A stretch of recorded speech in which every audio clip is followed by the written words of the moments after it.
Hey, everybody, we're here to talk about Dune 2021. You begged for it, and now we're here to talk about it. We covered on Patreon, Clay, 1984's Dune a long time ago, but this is the first time that we're ever going to talk about New Dune, which has, maybe it's a sign of the coronavirus in theaters and stuff. It's big and not big at the same time. I was thinking about it. It's like the biggest thing in film right now in the theaters, but it's also like no one really seems to care at the same time. It's doing well enough for coronavirus takes on finances and stuff like that, but it's stuck in that awkward position. I assume it's doing well. It's better than expected, I guess. I thought it was just going to tank totally. So I'm happy to be wrong about that.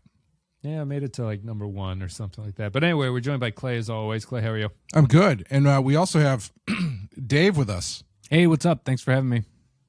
Dave is Clay's sock puppet.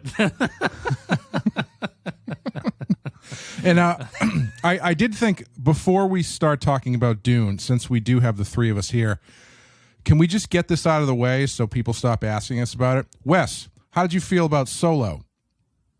2 words. Pretty terrible. Dave, how did you feel about Solo? Dog shit.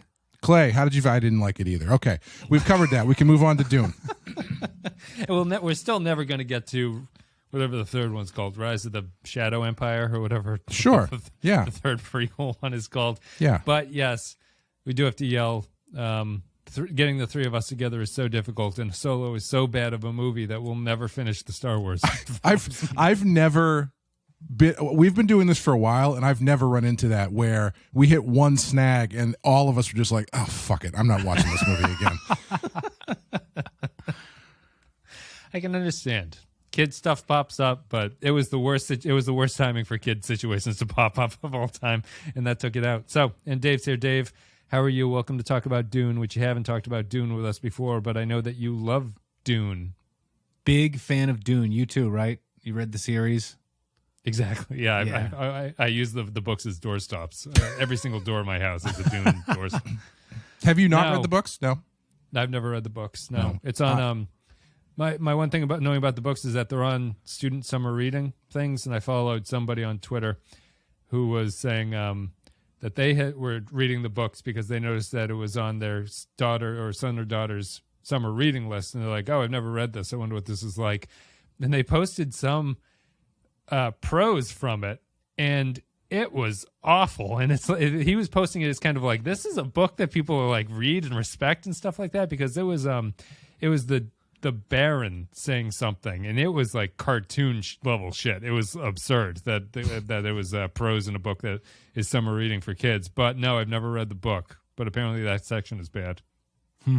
Dave is a fan. Yes, huge fan. Love the book. I read the first 3. The second and third one were really hard to get through, and I heard that after the third one, Frank Herbert just gets really horny, and it's real strange and weird, so I never delved into those. But the first book I really liked. Hard for me to be critical of prose. I either like it or I don't, but it's the space politics that really got me, and the core of the story is kind of a loser teenage kid who finds out he's a god, which when you read it as a loser teenage kid really appeals to you. It's got big teenage energy. How many books did Herbert write before he died?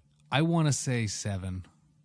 7 Dune books? Really? Yeah, I think so. There's a whole lot of them that nobody knows about because they're just strange. And like you said, a lot of people hate his prose. What's the which one was the one? I think one of the covers has been making its rounds on Twitter, where it's a worm standing up straight with a human face. Yeah, well, apparently that's probably Children of Dune. Sure, looks like fun. One of the offspring or something becomes a half sandworm human person. So like that's nice. He does what Paul couldn't. That's what we're getting to. Anyway, let's get to this one. Dave, give us your thoughts. People know me and Clay's thoughts about Lynch's 84 Dune. Do you have you want me to start with summary of that one? Yeah, start with that one. So I watched it as a kid, and I watched it before I actually read the book, and my older cousins who I looked up to were really into it, so I loved it. And rewatching it, there's a lot of really terrible stuff in it, but it's weird enough that it sticks in your head, and I still really enjoy watching it. I like the movie. And the soundtrack. Oh, Toto does the best job of any movie score ever. Yes. So I guess my lead in for Dune, my big takeaway from watching Dune 2021 after watching the Lynch one, which we covered on Patreon, patreon.com/thepenskyfile. My big takeaway was, is this what the Lynch movie was about? Because I don't remember any of this. Like, is this literally what happened in that movie? Because all I remember of the Lynch movie was me going, I'm not going to write down what's happening in this movie anymore. I'm giving up on notes because I have no idea what is happening in this movie. And on the other side of the spectrum, I understood literally everything that was happening in here. Maybe some of that is because we've been playing the board game online a little while ago, Dave, and that kind of gave me terminology insight into and stuff. But I was blown away that this was so easy to understand. This is the simplest story of all time. I don't understand where I'm not interested in what they cut, but if he was able to make this movie, it seems that there is a core of a story here that is not unfilmable, in my opinion. So what do you guys say, Clay? Yeah, my knowledge of Dune is basically I've seen the David Lynch one.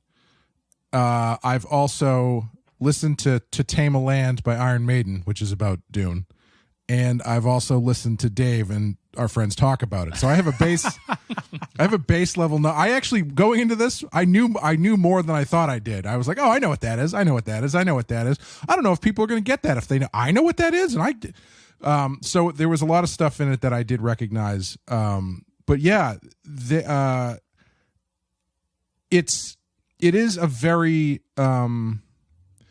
it's a basic story, but I don't think that's a negative, because like this movie anyway, I can't speak to how the book plays it, but the movie does a lot with the framework of something that is laid out so simply. Like there's stuff in this that my base level, I knew that they weren't touching on, like the big like boom tube thing that they travel intergalactically through. I remember that being a bigger deal in the Lynch movie, and I know that's a big deal in the book, but they just show it. They don't even mention what it is. I don't even think you really need to know what it is in the movie. Yeah. But it's like stripping some of that stuff out, I think kind of simplified a lot and made it pretty digestible. And when you layer on all of the visual spectacle and the audio spectacle, I thought it was a pretty amazing experience, personally. Yeah. Did we all, I guess a quick opinion, like a quick sentence about our opinions is a good way to start it. So like, I thought this was a very good movie that I won't really have a lot of problems with. All of my criticism is going to be mostly like subjective about what Dune is, like whether or not Dune is something that I really particularly care about. But I thought it was Villeneuve is an excellent director. He did a good job. It looks great. It sounds great. It's well done. There's nothing really wrong with it. So I really liked it. I don't know if I would rewatch it before part 2 came out. So that's like where I am at with it. So like, Dave, did you like this remake? Yeah, before I get into my opinion, can you say the director's name again? I've read it 100 times, but I don't know how to say it. I think he's French, right? It's Villeneuve. Villeneuve. Okay, that's closer. I thought I put the Spanish filter on top of it, and for a long time I was saying that the first time. Villeneuve. That's how I say it in my head. Yeah. I don't. It's not. I don't think. I think he's French Canadian. So it would be Denis Villeneuve. I think. Sure. That sounds. Right. That sounds. I really liked the movie. I don't like a whole lot of movies, and I went into this. So my fear of it was going to be that it would be. I knew it was going to be pretty, and I knew the acting was going to be good because I saw the cast. I watched the trailer a bunch, but I was scared that it was just going to be flat and lose the weirdness that Dune has to it. And I stuck with it. I had some stuff that I was critical of, but I'll tell you, as soon as the credits came up, I pulled out my phone and I typed in Dune 2 release date. And as I was typing it in, I thought, well, I guess I liked this movie. Yeah, exactly. It came up empty, and then they. Did you see it at home, or did you watch it? Did you I went to the theater at home.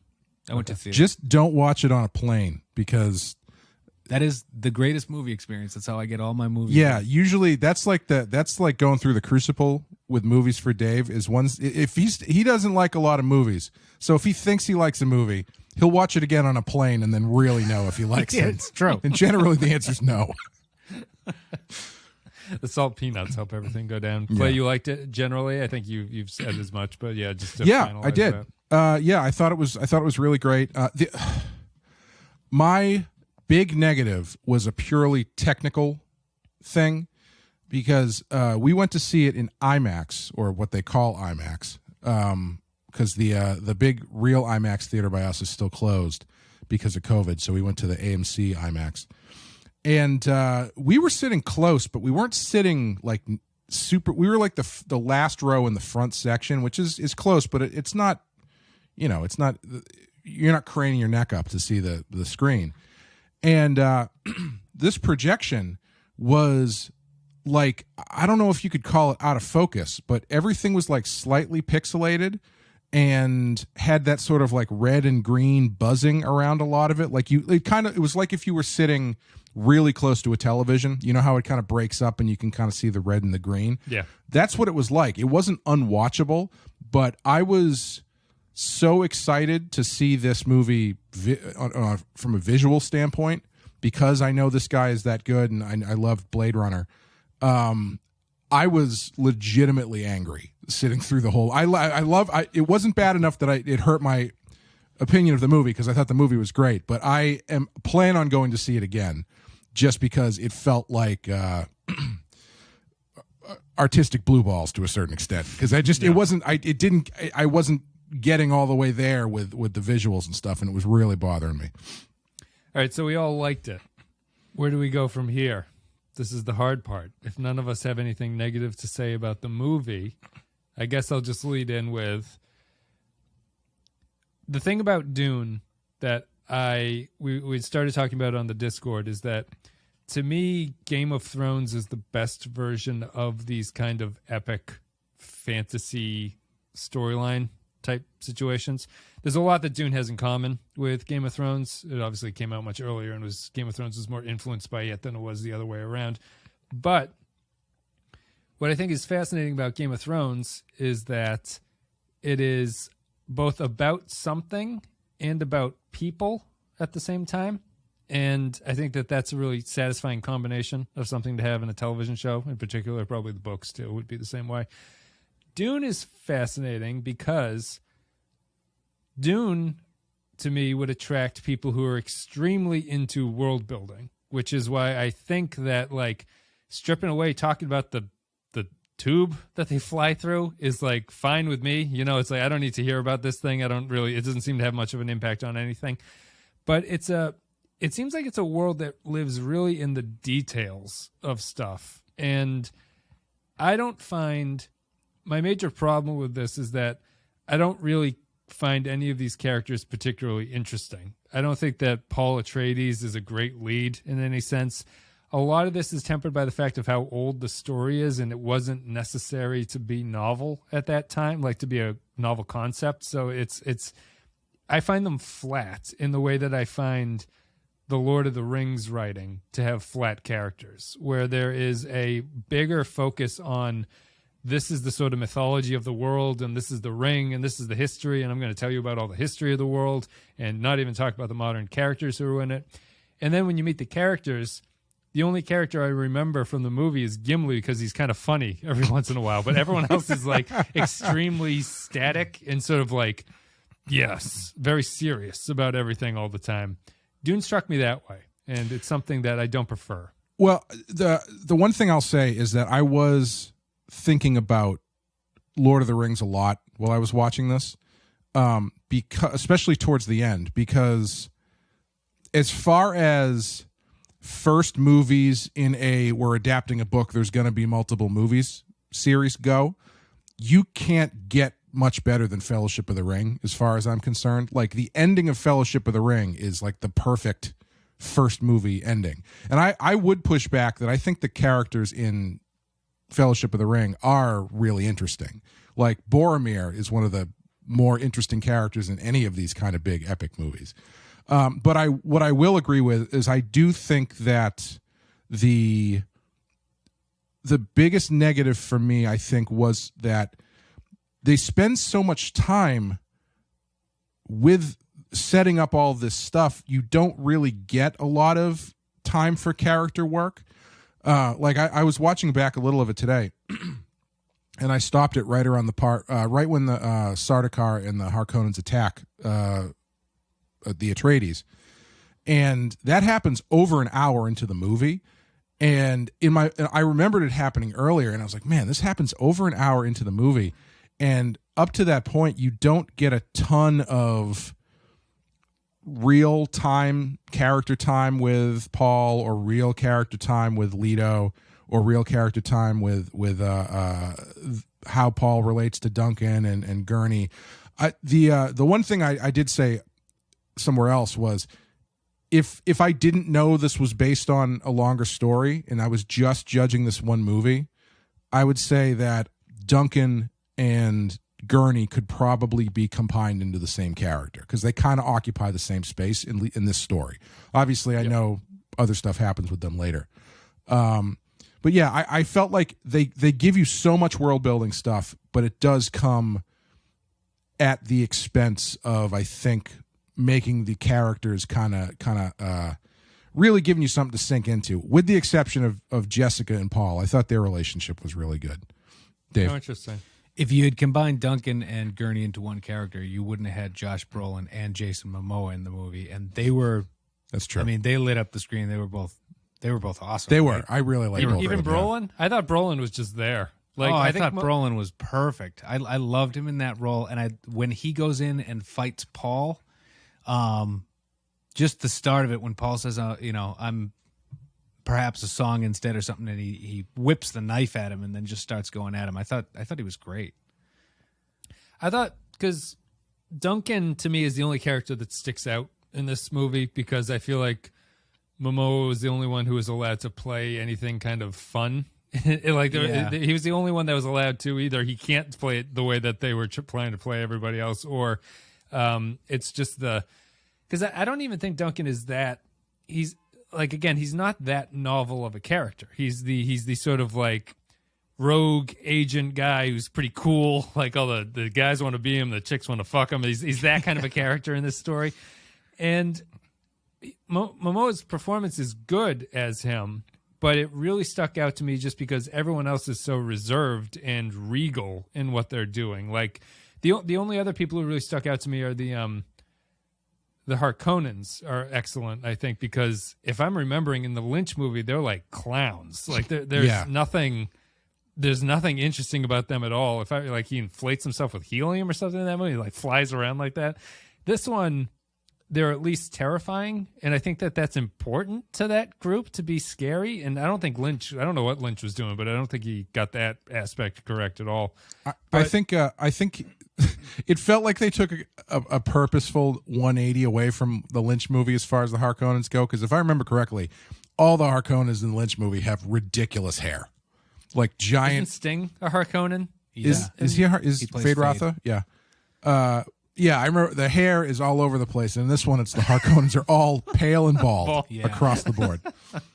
So I actually had my biggest critique of the movie was the Baron Harkonnen. Let's just get into it. In the book, he's explicitly flamboyant and a pedophile. Oh boy! And so he's actually like closer to the Lynch movie. Like he's really, really flamboyant. He's out there. Based on that prose I read. Yeah, he's like over the top. Yeah, really over the top, really gloaty, just queenie and just a pedophile. So I understand why they shied away from that in a 2021 blockbuster movie, making the scary villain. That I get it. I'll forgive it, but I thought that you could have made that character really pop out more than they did. This wasn't my observation, but Clay's, that they just played him like Colonel Kurtz. Yes. Yeah, they did. They really did. Yeah. Yeah. I actually rewatched the movie last night. I showed my kids, and I didn't pick up on it myself, but rewatching it, it was straight up Colonel Kurtz. They even show him in the same like lighting, the same kind of fog. Yes, wetting his head. Yeah, they do the head thing. Yeah. Yeah, I thought the Harkonnens are good. Like there's only a few moments. What's interesting about this is like it's tough for me not to compare it to Game of Thrones, because what I think Game of Thrones does really expertly is that the moments that build to something are all stressful. So there's like an immediate conflict between everybody that goes on. Like maybe it's even better to start with like characterization, what I think is kind of a problem. Like in Dune, I cannot describe what anyone does except for Clay's thing of I know what their job is. I know that Leto is the king. I know that Paul is the son. I know that Gurney is like the bodyguard trainer guy. I just compared to Game of Thrones, where in like the pilot, just think about the TV show, you learn Ned Stark is king of this area or duke or whatever, but he's also a man of honor who respects honor.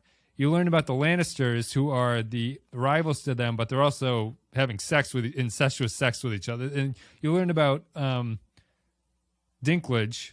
I forget the character's name now for some reason.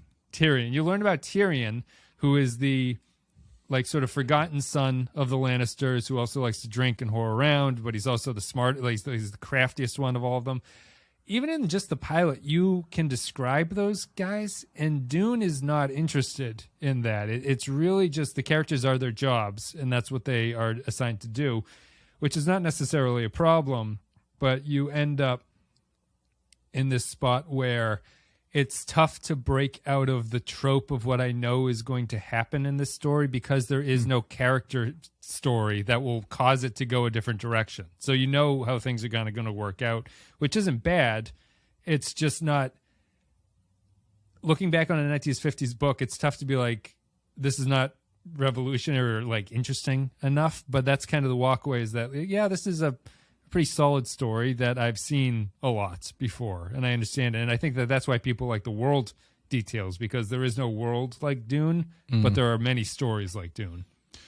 Well, you know, it's funny. I thought my favorite character in the whole movie was actually the one with the least amount of screen time, but managed to make the largest impression, and that was Stilgar. That one scene where Stilgar shows up and talks to Leto, man, Javier Bardem definitely counted how many minutes he was going to be in that movie and made sure that he made the most of all of them. And I don't mean that in like an overacting way. I think his performance is awesome. I think you probably learn, as for what you're talking about, I think you learn the most about him as a character in that one scene, and then the scene at the end, as far as the stuff that he cares about and the stuff that he is about. But yeah, this is a weird movie, because it is kind of like a $200 million blockbuster art house movie to a certain extent, because it is so much about the vibe and the impression and the mood. It's a really big mood piece. Yeah. Like the way that they play the Harkonnens and stuff in this, it's so much mood, it's so much smoke, it's so much like dramatic rising up out of your tar bath or whatever the hell he was in. And it definitely cares about that stuff more than it does giving you these like really juicy characters. And I don't know, having not read the book, I don't know if that's just a symptom of the source material, if the characters in the source material don't have that really great stuff you can bite into, or if it was just the decision for the movie where it's like, we don't have time to really do as much character work as we would like to, but we need a way to get into this, so let's make it a little bit more dreamy, a little bit more out there. What's your read on the characters in this, Dave? I think, well, let's start with Paul. My opinion in Paul in the book is that he's a stand-in for the reader, an adolescent male. What happens to Paul in the next movie and the third one, because I know that they're discussing doing Dune Messiah, the second book. Well, he starts a YouTube channel, right? Yes, yeah. Exactly. He becomes huge and then very controversial. He talks about ivermectin and gets banned from the platform. Well, he leads a genocide across the galaxy. Yes, that's true. people. Yeah. So what happens to Paul is the interesting part of Paul. I think Paul as a kid is boring purposefully. Same with Jessica. I think in the first half of the book, which is this entire movie, Lady Jessica is mostly the mom that he has to save. But there are interesting characters in there. Thufir Hawat, he's the master of assassins. He was the guy who his eyes roll back white in his head like the human computer. He's a really interesting character. They do a lot with him to explain the space politics of the entire thing. I don't think they used him enough in the movie. I thought the actor who played him was great too. Really interesting look. Yeah, I was just going to say, they across the board, I think even the small characters they cast really, really well, and I think that goes a long way to making a lot of them work because they don't have a ton to do. It's all it's built on, right? Is how they look and how they talk. Like that has to tell you kind of what the character is. Like Gurney it's just Josh Brolin is just being Brolin in like anything he's ever been in, and they're like, so you're just the tough, gruff guy. Like that's your role in this story. Same with Jason Momoa. He plays party a guy dude energy. who's rad as hell. Yeah. He's really good at it. That's actually kind of why they another reason they couldn't have put those two characters together, because they do occupy the same space, like relationship wise to Paul. But you really got to make a decision how you want to play that. If you want it to be Duncan, who's like a surfer who can fight really well, or if you want it to be Gurney, who's like a drill sergeant who doesn't take shit, but apparently sings in the book. But I guess he doesn't do that in these movies. I was just watching whatever it was, like Justice League or something, where it's just for Momoa's like acting range. It was it's the scene where like Wayne goes to like the Scandinavian fishing village to meet Aquaman, and he's like you dress up like a bat or something, man. It's like this guy just can't. Khal Drogo was his greatest role because they were like, just don't talk. Just be this like ferocious horse warrior guy who rapes women. Well, to be fair to him, I think he does. While he does do the same thing a lot, I think the thing that he does is kind of unique to him. There's not really other people who are delivering lines the way he does, for better or worse. You know, if you like it's that, a careful calibration. The material has to be. Like, he's very good. He's better in this than he is as Aquaman in that limited setting. I think, but it's. Is there something going on in the background? Sorry, no, my TV just randomly turned on because we were talking. I guess because we were talking poorly about Jason Momoa. It wants to show you some Aquaman footage. I think that I understand the sort of stand-in Paul character. Sort of, he's like the silent protagonist in like a Japanese RPG or something. It's like you're supposed to be the character who's sitting there and like not talking, but everyone talks at you and tells you all this stuff. I don't think that they can. I don't know how you would satisfyingly reverse this if the second movie is all about the character story, because I don't think that you've set up any of that stuff in the first movie to really care about the payoff. Like I just don't see Dune ever going in that way. And I think people in the Discord said that the book is not notable for its character work. It's just it's a detail thing. And I guess my question to you, Dave, would be like, why is this world so fascinating to people, in your opinion and stuff? Because I think it's interesting, but I don't know if I want to delve deep into the world of Dune. Like, I think that what Villeneuve did here was like, he gave me the stuff that I care about, and he's like, this is the stuff that's in Dune, but I don't want to know how their travel works. I don't really want to know about the like interplay between the houses. I think that the Emperor being this mysterious person who has supreme power for like no reason, really. I don't understand how he sort of bosses around all the families. I don't think I need to know that kind of stuff. Would you? Yeah, they tell you enough Do you in think this that the world exists there.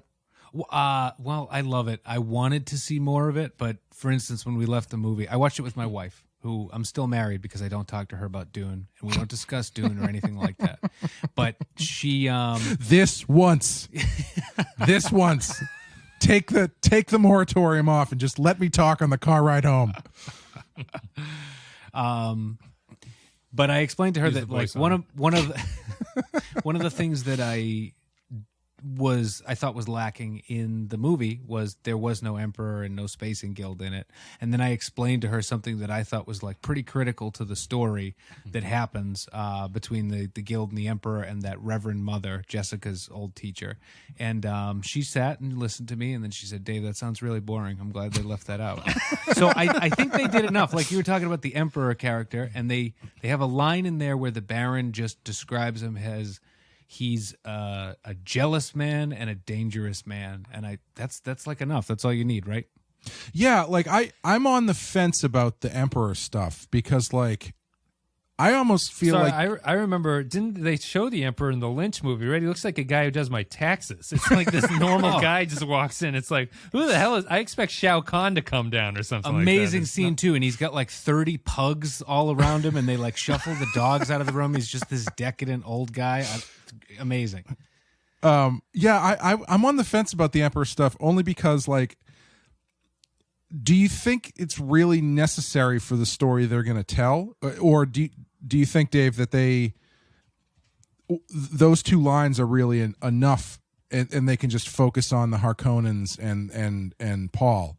Because I feel like, and this is not Dune's fault, this is obviously the 50 years and other stuff that has been made that is ripping it off from Dune. I feel like the idea of mini boss bad guy with Emperor backing him up is a little bit, it's a little too Star Warsy at this point. So you can go two directions with it, right? You can make Dune a space politics opera, and then I think you need the Emperor in it, or you can make it a story about what happens to Paul and what Paul does, and then you got to have the Emperor in there at some point, but he doesn't need to be central. He doesn't need to be in the first movie, I guess. Yeah. I mean, the only reason for the Emperor here is that it's very hard for you, without the Emperor, this story is very hard to get the Atreides onto Dune, right? Because the Harkonnens would stand their ground. So you need some sort of, when you think about it, it's just like, I guess the Emperor has done this because he wants to eliminate the Atreides family, but it's like, it's something that I think Game of Thrones, again, just like, I'm only bringing it up because I think it's a point of comparison that's interesting. Game of Thrones would set this betrayal up in a way that when it happens, you're like, wow, what a betrayal that this, like, what a plot, what a long con has been going on here. Dune treats it as, the opening crawl says the Atreides family now gets Dune because the Emperor told the Harkonnens to go fuck themselves. And then it's like, then the reveal is just, oh, the Emperor has done this because he wants to take out the Atreides family. So all he did was give them the job temporarily, gave them no support, and then allowed the Harkonnens to attack them again. It feels like, for someone with such supreme power, why does he give them Dune in the first place? Why doesn't he just wipe them out with the Sardaukar or whatever? Why does he go through this con of setting them up to fail when it's not necessary, because he seems to be a supreme leader of the universe? So I have the answer. Do you want it? It's getting into the politics of it, but there's a Landsrat They'll answer Council. This in part 2, I guess. Is the answer? I think they answered it. I think they just went over it really quickly. There's a council of houses. Think of it almost like Parliament and the King, but with less rules to it and more brutal power. But the Atreides are like the most powerful house at the outset of Dune inside that council, and they're well respected, and everybody thinks that they're honorable, and the Emperor can't just go after them, so he has to kind of set them up and let the Harkonnen do it, who are already known as villains and treacherous rich guys. Okay. And I think they just kind of brush over that with a few lines in the story. The Baron says something about the Emperor being jealous, and I think Leto hints at it when he's talking to Paul. Aren't the other families going to know when the Sardaukar show up and join this attack that the Emperor had something to do with this attack? That's that whole deal about Liet Kynes, the Emperor's ecologist who was on Dune. She was, she wasn't supposed to say a word. She was supposed to see nothing and say nothing. And then right before she dies, she says, "I'm going to go report this back to the Landsrat Council," and then dies. So the idea is that could have turned the tide against the Emperor, but didn't happen. I am I'm just really glad that I don't think they refer to her as the Emperor's ecologist and that she goes to reports to the council, because this sounds real fucking boring. The paperwork she has to fill out takes up the last third of the movie. Well, part of the reason I like this a lot is because it kind of surprised me, because what I want out of this is space politics. That's my bag. Sure. When we did the Phantom Menace podcast, I talked about the opening crawl of Phantom Menace is 3 paragraphs about politics, trade, and tariffs. And I was probably the only person in the world that was like, hell yeah, here we go. This is what I've always wanted. But it didn't make a great movie. And then kind of the reverse of that happened with Dune, where I want the space politics, and they made it. It's very clear at the end, where the climax of the movie and the ending is, when he kills Jameis, that they're not going to make it about space politics. This is going to be a story about Paul. And for a movie, I think that just, it's going to work so much better than if you tried to play out what's happening politically and what everyone's thinking and why they're acting the way that they are, which is what the book's about. And I would go off of that also and say that I think the reason why it actually still works, despite the fact that a lot of the characters are not super fleshed out, is because while they don't spend a ton of time with Leto and Paul and Gurney and Paul and Duncan and Leto and the doctor who eventually betrays him, which when that happened I was like, this guy? I don't know. I guess it's a big deal. Who they do spend a lot of time with is Paul and Jessica. Like that's clearly where the focus is on those two and what those two are going through and dealing with. And so I think it's going to be really interesting to see how this fits together in 3 movies, if they're doing 3 and ending it with 3, because as it stands by itself, this movie feels light on character work and big on exposition and laying the groundwork, and feels a little bit truncated because it ends in kind of a weird place. But if you kind of, depending on how the rest of the story goes, it is really just the first act where you're focusing in on your characters, who are the 2 main Atreides characters are Paul and Jessica, and the other guys are there, but they're gone for the most part by halfway through the movie. So it's all just, they are there really to prop up what is happening to Paul and Jessica, really. Yeah. Yeah. Would I like, is Paul interesting enough to make the movie be his focus? Like I don't, what is this movie about? Sand.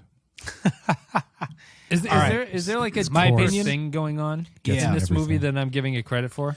Well, I think it'll have to get fleshed out in the other ones, but I think that the reason this is better as a movie and as a Dune product than David Lynch's, and I love the David Lynch movie, is I think it understands Dune better.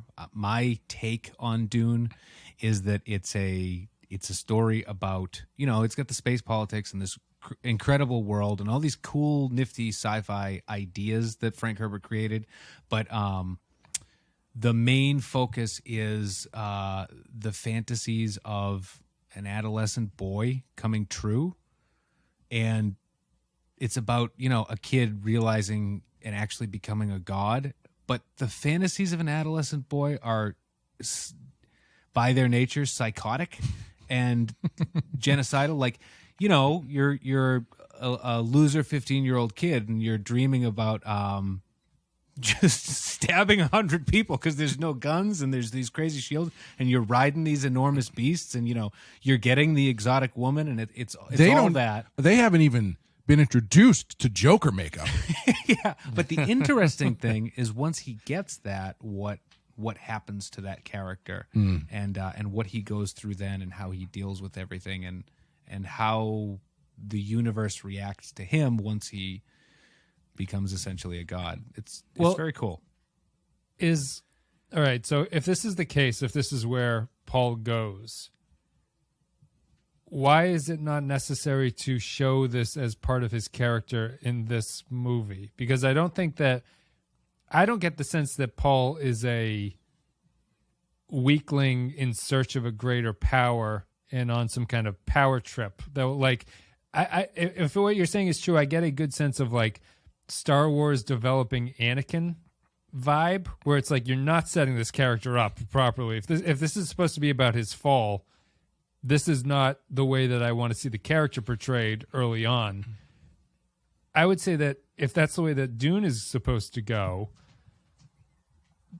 I haven't gained any kind of insight into Paul that he's someone who a ultimate power will not be the right person to get that power. I only get the sense that good things will happen if Paul wins the game at the end of this. And I think that's what the David Lynch movie assumes too. And that's the difference, because the way that it plays out is, I think the lesson of the whole thing is like anybody with that, like Paul is a reluctant Messiah. He says it to his dad. They make it very explicit. He doesn't even want to rule House Atreides, let alone lead humanity on the golden path. Just wants to sing. But I guess that's the lesson of it, is the best character that you can get if you give them that much power. It's going to lead to a jihad across the entire universe. Well, I think you can see the different approaches just by the way the two movies end, right? As you were saying, Dave, because the David Lynch movie ends with the completion of the first book, which essentially is Paul becoming the Messiah and, blue-eyed riding the worm into Valhalla kind of thing. And it's like, doesn't it end with like everybody cheering for him or something and yelling Kwisatz Haderach or something a bunch of times? It ends with his little sister, Alia, basically staring at the camera and saying, "He is the Kwisatz Haderach." And then there's like maybe 20 seconds of score, and then the credits come up. It's real weird. Yeah, and so like that is clearly coming off of post Star Wars hangover, where it's like they're playing Paul as Luke Skywalker and giving him the reluctant chosen one into savior story, where that's a positive thing. This one, the first movie ends when he has to kill a guy, like very brutally, in a hand-to-hand fight, and that's the threshold moment they choose to end on, where the Lynch one, the threshold moment is him taking his place as Lord of the Stars or whatever and saving everybody. This threshold moment is he is very much crossed into a new realm where he has to be brutal and has to take lives, which he's not willing to do. It hadn't been up to that point. And so I think that alone shows two very different readings or understandings of Paul as a character and where he might go. I can take your point there. Isn't he kind of forced into that because that's the way the Fremen are? It's not like he... Yeah. So you think it's good enough just that he gets a taste of this kind of violence by the Fremen traditions, and therefore that's what leads him further down the path? Like I think for the case that I was saying, if you're supposed to be developing Paul in this direction, I feel that he has to do something more of his own his own agency that is clearly a bad decision at that point, where you start to get a sense of like, oh, that's a weird choice for the savior of this movie to be doing. Here, I just feel that because he beats he beats that guy in a knife fight, holds a knife to his neck like 5 times, and is like, yield, yield, yield. And he's like, you must kill me, and he dies or whatever. But there's no brutalness to that. He kind of does what he has to do to keep walking down that canyon of sand. You know what I mean? I'm just surprised if this is the way Paul's supposed to go. I don't get the sense that this character is being built that way. So I would be surprised if he turned in the next movie and turned out to be a Messiah that was not meant to be. So while we're talking about him killing Jameis, I thought one of the brilliant things in the movie, especially for someone who knew Dune, is they continually show, I think they do it 2 or 3 times, they show his premonitions, and they show that actor talking directly to Paul. Oh, that is him?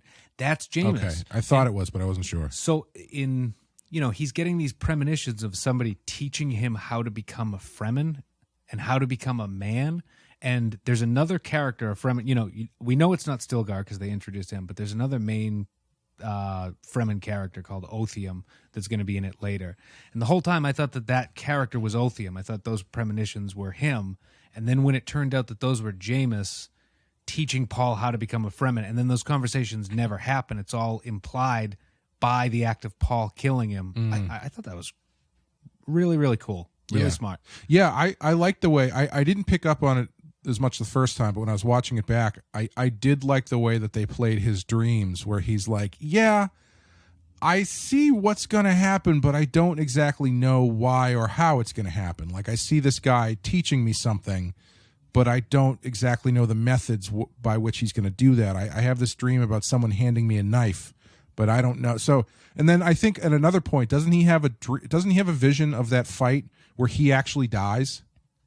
I think there's a vision where of the fight with Jameis where Paul actually gets stabbed. Yeah. And while he's fighting him, he hears a voice in his head saying Paul Atreides has to die for the Kwisatz Haderach to live. Yeah, yeah. And I mean, that's essentially metaphorically what's happening is Paul Atreides is when he kills that guy, Paul Atreides is essentially effectively dead.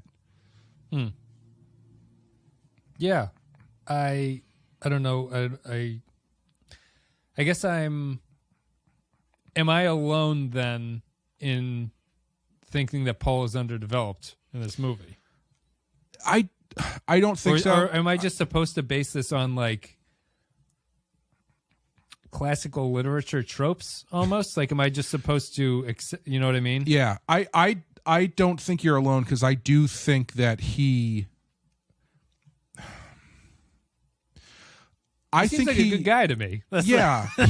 Well, the thing that's weird is like everybody's kind of operating on the same wavelength, like performance-wise.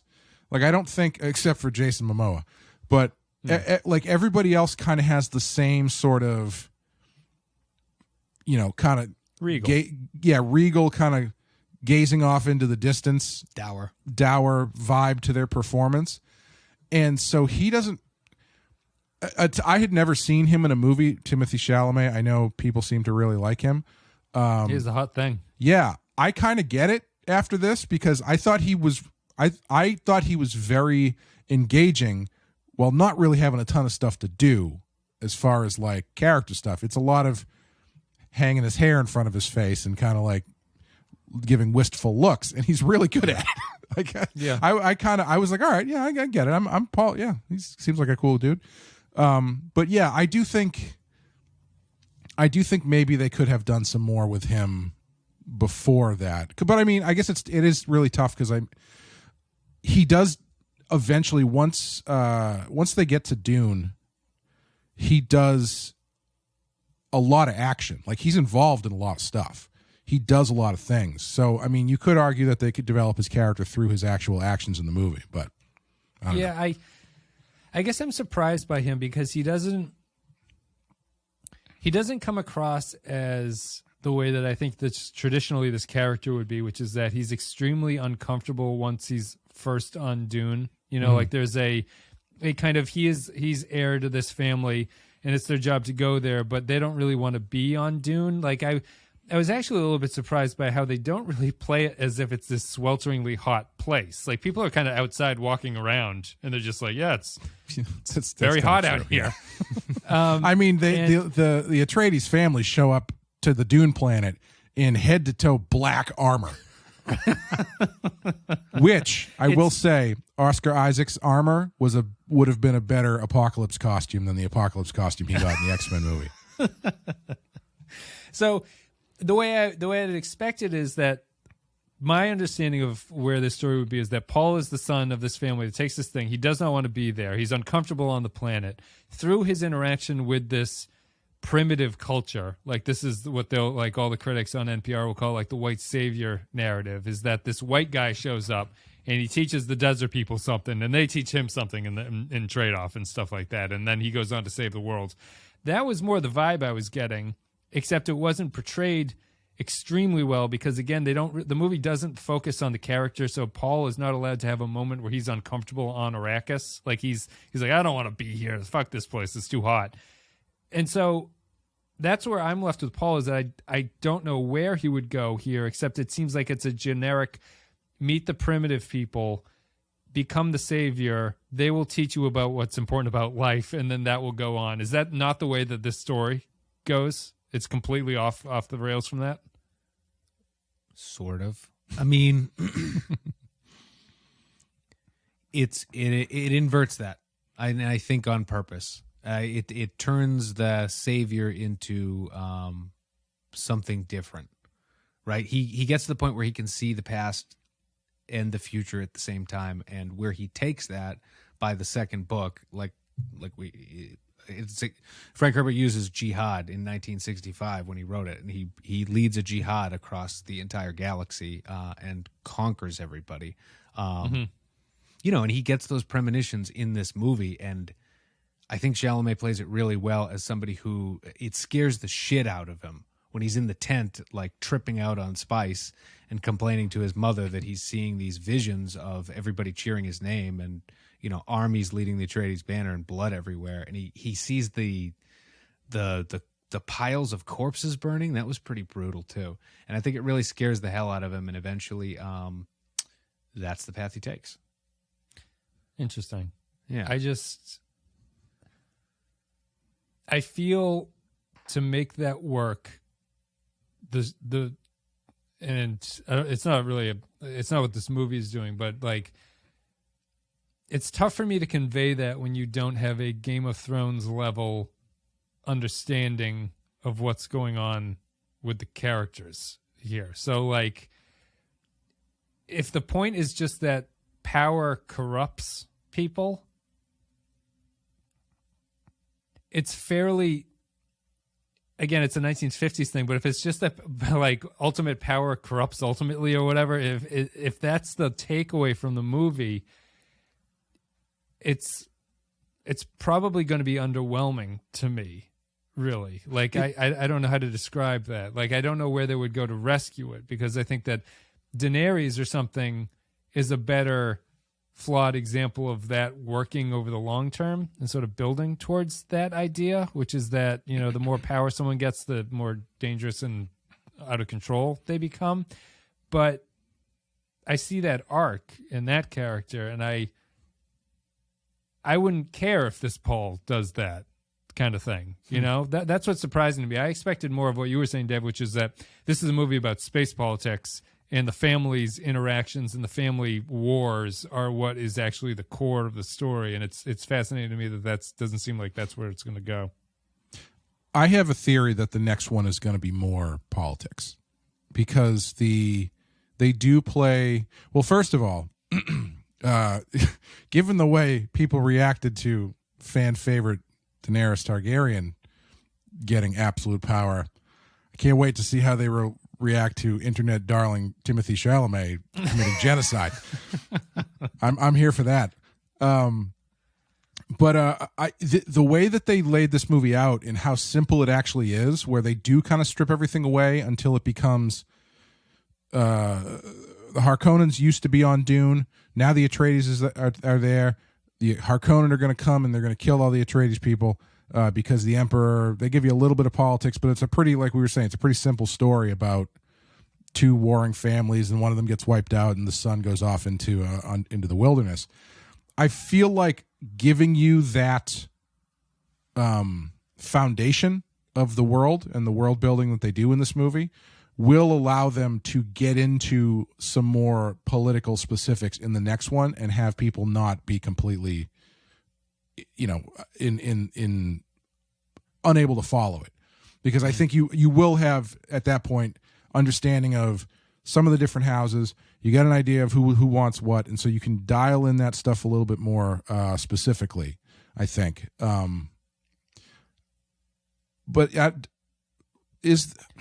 it's all just. I guess the problem with it is that, like, again, what makes Game of Thrones interesting is that beyond being about the characters, it's about how power works in general, right. And that what everyone wants for power is not always the same thing. Like what Tyrion considers to be power is different from Cersei, and what Ned Stark considers different from power.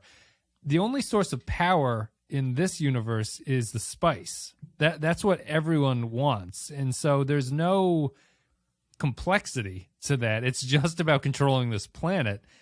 And at that point, I don't know how much can you, like, because so much of the Game of Thrones, the politics angle is interesting because what causes characters to get killed by other characters is that they are unable to predict what those characters want because they themselves do not want that. And so they can't see the plan that's being laid for them. Everyone wants the spice. There's, in my opinion, there's nothing else to battle about politically here. Maybe I'm wrong, but Dave, do you have thoughts? No, I mean that's a decent criticism of the story when you're comparing it to Game of Thrones. I think that's right. The spice is central to the whole story. Eventually, I mean, it's a '60s story, right? So yeah, that's the thing. It's oil. Like, I am, yeah. You know, and I think that the spice part is the spice in the Middle East flavored desert planet is just an allegory for it. It's a straight up 1-to-1 for oil. I was talking about Dune with my friend Dan, and he over at Messenger, and he typed, "Wait a minute, Arrakis, Iraqis?" And I was like, I guess I don't know if that's intentional, but it wouldn't surprise me. Yeah, they use Mahdi. Paul's eventually his elite unit is the Fedaykin. Those are all directly like 1-to-1 analogies. Mujahideen. Yeah. The Mahdi and the I think they're called the Fedaykin. Fedaykin. It's all coming from that point of view. I mean, I take your point. It is 50s, and I mean the oil. The spice is supposed to be oil, and there's all that kind of thing. But oil and drugs. It's both, right? Yeah.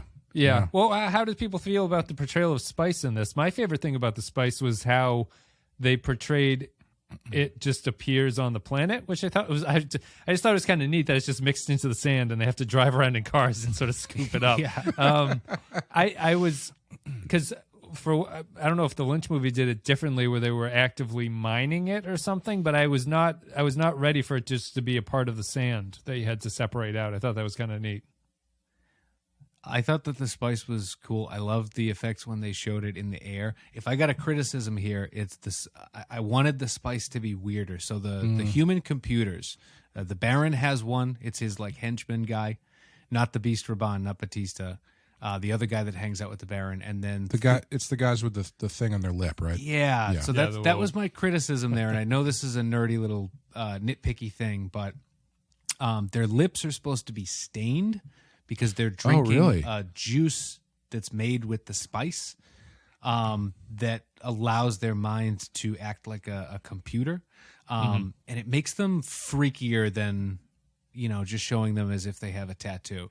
But while we're on the subject of like what did we think of the spice, I kind of wished it was a little freakier. I wish that they had done that with the two mentats just to show that this pulls your humanity away in a way. I get the impression it was only affecting Paul. Is that wrong? Or is that part of this, or is Paul uniquely susceptible to it? Or is it, if anyone's walking around and they breathe it in, does that happen to them? He's susceptible. Yeah, they make it more of that. They actually show a scene. So when they're in the like hideout with Liet Kynes, they show a scene of Fremen spitting on something, and it kind of looks like they're making espresso. They're steaming up the spice to take it. It's like a hallucinogen drug for them. Yeah. Yeah, I was kind of hoping that stuff would be a little bit weirder too. I got excited that it was gonna be weirder because I thought the Gom Jabbar sequence was awesome. And I love the way that they did the voice, especially with the Bene Jesuit mother queen. I don't know what her official title is. What's the Gom Jabbar? The needle where he puts his hand in the box. Yeah. Yep. Because they do the voice thing. They give you like a little taste of it with when Paul does it poorly, and then the way that the Bene Gesserit lady does it was awesome. Yeah. Where it hits you, and then he's already there, like something pulled him over. I thought that was really, really cool. So I was hoping that the spice would get a little weirder based on that scene, which is pretty weird. It's entirely why Lynch did this, right? Like he's like that's the David Lynch into this franchise. And Sure. This is the opposite. Villeneuve is I wouldn't call him cold, really, but he's more Nolan than he is David Lynch. You know what I mean? Like there's a kind of like sterileness to his worlds that is interesting. It's good in his movies and good in Blade Runner and Arrival and stuff like that. But he doesn't go crazy with the spice, which I was kind of relieved by, actually, because I don't know how much I would have enjoyed that. Well, I think both of those directors actually have a similar, and I don't mean similar in execution, but similar in they have a similar dreamlike quality to the way that they do things.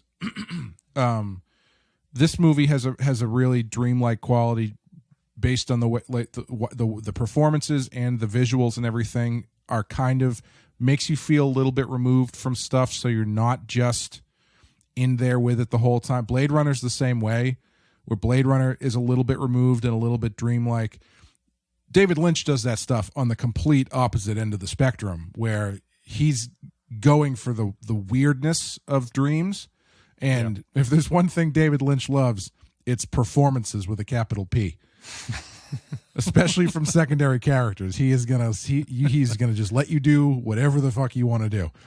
But yeah, it is interesting, these two very different stylistic directors who have like the tiniest bit of overlap in maybe some of their intention but not their execution. Yeah, it's an interesting. It would be an interesting back-to-back to watch these two movies back-to-back, I think. Did you guys like anything from the David Lynch better than this one? I'm getting the sense that both of you liked this one a lot better. Honestly, I hate the Lynch movie. I don't remember hating it. It didn't feel like the right. I like David Lynch when he does more grounded weirdness, and I think Dune to me just always felt like it was a little bit out of his grasp for his kind of thing to work. Like it was too much trying to be a mainstream sci-fi movie. I honestly don't remember a ton from it except what is it? Sting in a diaper yelling, "I will kill him." That's about all I remember. That's great. It was what I said at the start. I don't remember. Lynch was totally uninterested in the plot of this story. And it showed, because you were unable of tracking whatever the hell was going on. He was mostly, it seems to me, drawn to this like sort of Muppety dream world that he could play in. And it just ended up, the movie was just like, what the hell, what is this? This is not very good. What's funny is that I like this here. I wonder about whether or not Dune is ultimately needs to be told in an extremely high budget HBO series. Like if that's the best place for the material, because I walk away from it going like, I feel like it's a universe that needs to be explored. The problem with it is that it's very similar to Star Wars in that your window into the universe is only really the Skywalker family for a very long time. So it's like the Atreides family is really the only intro to this world. Like I don't want to see how Gurney spends his day. I don't really care about like what else is going on here. But my criticism of this Villeneuve version is, if this was one I had seen without ever seeing the Lynch movie, I would go, this is what people talk about as being the craziest universe that's ever been put to paper. There's nothing weird here. There's nothing unusual about anything that's going on. Honestly, the strangest thing to me is stuff like the Bene Jesuit, which is more mysterious and unexplained, and to me leaves me going like, what exactly are the Bene Jesuit doing here? Like what is their ultimate goal, and why are they so unexplained in the movie? But outside of that, I thought it was remarkably trackable in a way that surprises me when you hear about what the book is supposed to be like. Yeah, I think oddly enough, I mean, for me, I find the politics stuff interesting, but it's not necessarily what I'm coming to see. Yeah. And I think they found. What are you coming to see for Dune? Yeah, just go ahead. You're about to say it, but yeah. Big old sandy tits. Is that what 40-Year-Old Virgin came from? Yeah. Is that the joke word? Yeah. I mean, once we see the backside of those worms, baby, I'll be in it. But, I think they picked the perfect guy to do this because he does it in this sort of kind of ethereal, dreamlike way that allows you to, like, I would prefer, I think this kind of take on Star Wars would actually iron out a lot of the problems with Star Wars because having this sort of ethereal, dreamlike nature to it doesn't really need you to explain all that stuff. Like, it can be out there. You can get into it if you want to. But, like, if I'm watching this movie, if I'm watching Dune, that's why I was saying I don't even know if you really need the Emperor to show up physically, because having this sort of, the tone of this movie and the, I keep saying, I can't think of another word other than dreamlike, but having that sort of tone to ethereal. Yeah, ethereal, yeah. Having that sort of ethereal nature to it kind of lets that stuff land and then just sort of like drift away and not be too much of the focus. You know what I mean? Whereas Star Wars, you play it so straight, at a certain point, you're going to be thinking, how did the Emperor come to power? What's the actual social structure of the Galactic Empire? How many people are on the Death Star? You start getting into that stuff, where I personally, for a movie like this, I would not get into that. I would not be thinking that stuff. That's not to say, again, that you can't get into it, because obviously there is stuff to get into if you want to. Yeah. Yeah. I'm trying to think of where to put that for. So, Dave, do you prefer this type of story to Star Wars' type of storytelling in the movies, at least? The book is obviously different in the Star Wars novelizations, but would you agree with Clay's point that you would, if you could remake Star Wars, would you want it to see told like this? Yeah, for sure. If to redo the Star Wars sequels, they should have done them like this, and less like the Guardians of the Galaxy movies, which I like. Those are good movies. Yeah. Because I think that in that case, if you were to remake it, like my biggest problem with the Star Wars prequels is that they completely botch the, like, it was just such a layup. Like the fall of Anakin Skywalker is like, no one is 50 paces away from blocking this layup, and you clang it off the bottom of the rim or something. It's like, well, what the hell is this? I think that Dune, to this point, does not have anything on that level of emotional satisfaction when it comes to payoff, right? So, sure. Just to go back to that, my concern here is that it will be less like Star Wars in that it does not have this Anakin Skywalker storyline, Luke Skywalker redemption storyline sitting underneath it to carry me through all of the nonsense that's floating around it. And when Dune gets to that point in 6 years or whatever, in 3 movies, am I going to be like,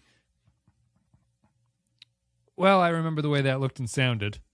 Paul Atreides, I don't really know what to think about Paul Atreides. He seemed a fine young man in the first one. I think that would be my concern, because he's the center to this story, and I just don't know what I think about him. Like, I wouldn't have even, Clay singled out his performance, Shyamalan's performance. I thought it was okay, I guess, but I was when the end of the credits came, I was surprised. I was like, I thought I was going to see more of this guy, and it just never came around. Well, I do wonder too, because like this very much is, to bring it back to Lord of the Rings for a second.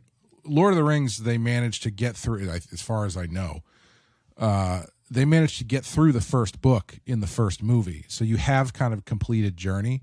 Where this very much does feel like if they had cut Lord of the Rings off, like when they decide to go on the trip, kind of, you know what I mean? Like after they put the Fellowship, if the last scene in Fellowship of the Ring is, we'll call each other the Fellowship of the Ring, and that's the end of the movie. Like it has that a little bit that kind of structure where I feel like the characters, because I was thinking about, as we were talking about, I was thinking about Paul and how he is as a character compared to someone like Frodo. Because I feel like Frodo and Paul, at least in the movies, are kind of in the same area where Frodo's not really that engaging of a character so much, but the people around him are really engaging. At least I think they are. And I wonder if that's going to come once you get more into Paul with the Fremen. I assume there's going to be more Bene Jesuit stuff showing up. Fade Ratha is going to fight him at some point. What would you say to that, Dave? Well, just before Dave, I'll let you go. But to that point, in the first Lord of the Rings, don't you at least get a sense of the taste, a taste of the idea that the ring is corrupting Frodo? Sure. That there's like Paul doesn't have that. So that's what's like. I would agree that they're extremely similar characters and that they both seem pleasantly likable young men. But Frodo is set up where he has to carry this thing that is bad for him on this journey. Paul doesn't have a thing that he's carrying with him. He's just kind of going there, so there's no tension to it. But he kind of does. I'd push back on that. I think his thing is his premonitions of what's to come. It's what he must do, and it's something that he doesn't want to do. And it begins with he thinks that that's as simple as just becoming the next Duke of the House Atreides, and then it's revealed to him that he has multiple birthrights, and that he's going to become this god and lead a jihad across the universe. And if we're comparing that to so I don't know. I mean, if you didn't get sucked into Paul and you're not going to care what happens to him, that's fair, and that's a criticism of the movie itself, or maybe even the story. But the other stuff that we've compared it to, like the protagonist of Game of Thrones is Jon Snow, and the protagonist of Star Wars is Luke Skywalker, and the protagonist of The Lord of the Rings is Frodo. All those three characters start as good guys and end as good guys. They're very good characters, but I don't think that that's the case with Paul. He might start as a good guy, but that's not where it really goes. I wouldn't call him evil either. I definitely wouldn't call him good. He would do things, and he does do things that those other three characters from the other pieces that we named would never do. They'd fall short of, and Paul does it because he thinks it's necessary and what he has to do.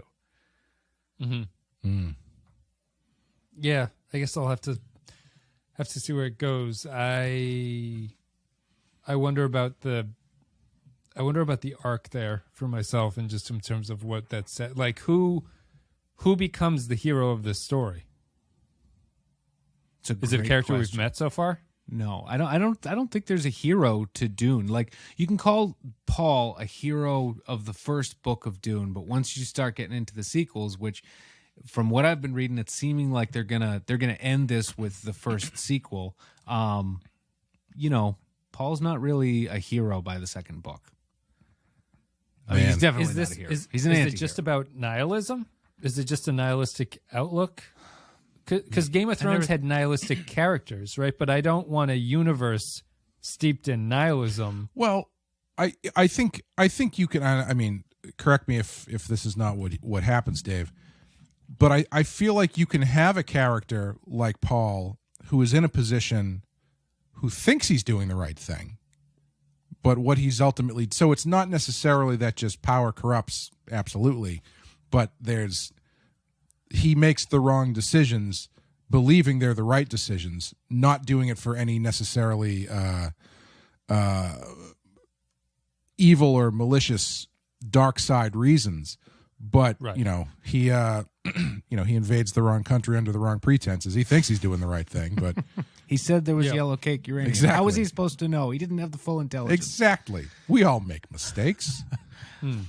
Frank Herbert said that he wrote Paul as a criticism of superheroes, that he's supposed to be it's his answer to what superheroes would be. Now, he said that much later, when that was kind of that was after Alan Moore, when that was a popular thing to say. He did the Room thing where people laughed at it, and he's like, it was meant to be a comedy. It's a comedy. Yeah, exactly. So I don't know how much of that you can really take seriously, but For what it's worth, that's his take later in life on what Paul means. Any final points about Can I go through a this? couple rapid fire things as a Dune Yeah, nerd go ahead. that I love? Yeah, please All do. right. In the book and in the movies, they never have the difference between the blue and the red shields. Genius. So easy to follow. Awesome addition.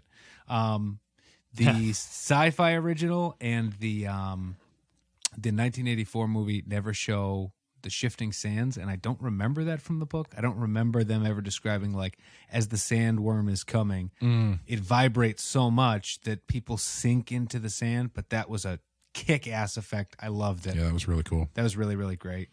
I was actually unimpressed by the worms. The worms Really? themselves?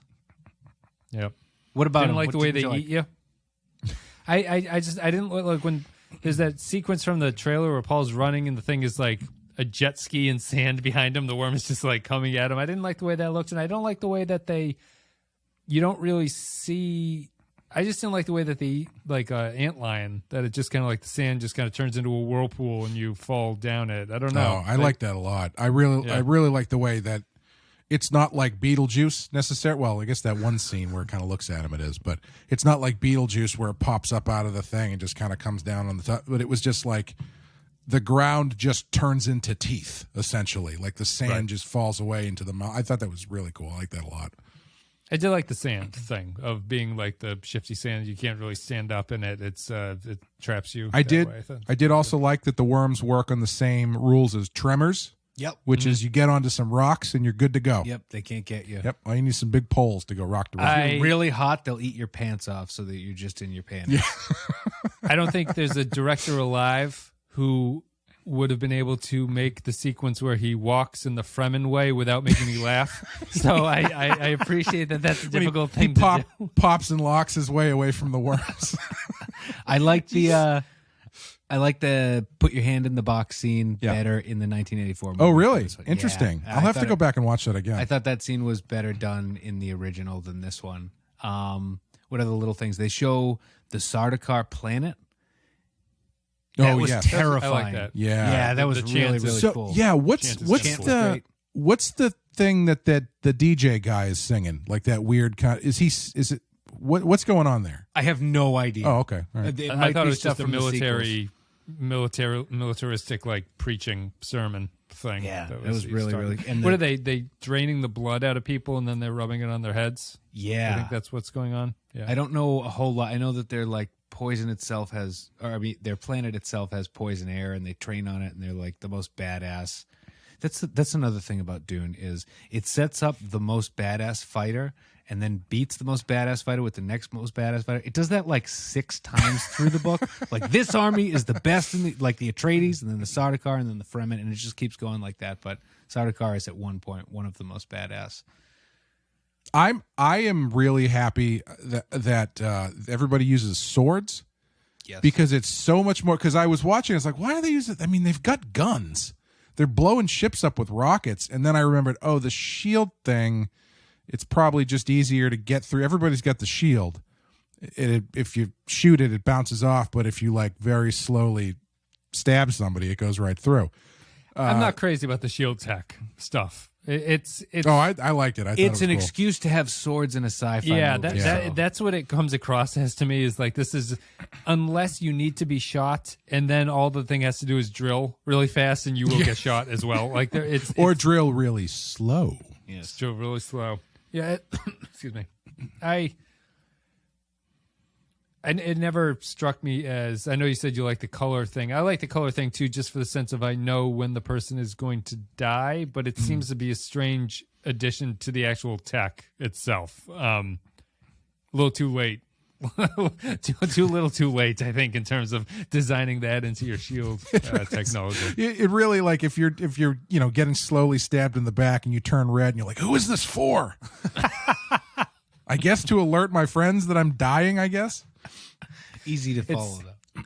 It does. Go ahead. Go ahead, Wes. Well, it's just I do like the fact that the drill bullet turns into someone who's like at the beach and has a horsefly land between their shoulder blades. You're just like trying to swat this thing away. It's a good look. I was going to ask Dave, what's the thing what is the analog in this movie and I guess the book to the sound gun that they use in the 84 one? Okay, so they call that in the 84 movie the weirding module.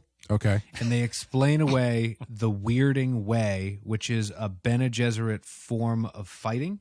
Like they show it in Paul's premonition where he's wearing that golden armor and he's like flipping around. And then Javier Bardem says to Lady Jessica, I didn't know you were a weirding woman. They know how to fight using this style weirding way. In the 84 movie, they replaced the weirding way with the weirding module. Oh, no. Yeah. Cool. Yeah, exactly. So it's just a gun. The sound gun It's becomes just a sound gun, this technology. yeah. Okay. Yep, What a weird change. Yeah, real strange. Anything else, Dave, that you really liked about this one? I had another thing that I wanted to bring up, and it's left my head. So That's fine. I had some point too. I don't think I'm going to remember it before we sign off. But I guess final thoughts about it. I enjoyed this more than I thought I was going to. This was the movie that I was most looking forward to, but I'm not really looking forward to a lot of movies that are coming out. But I was interested in this one. It surpassed my expectations. I thought it was really good. Short of great for me.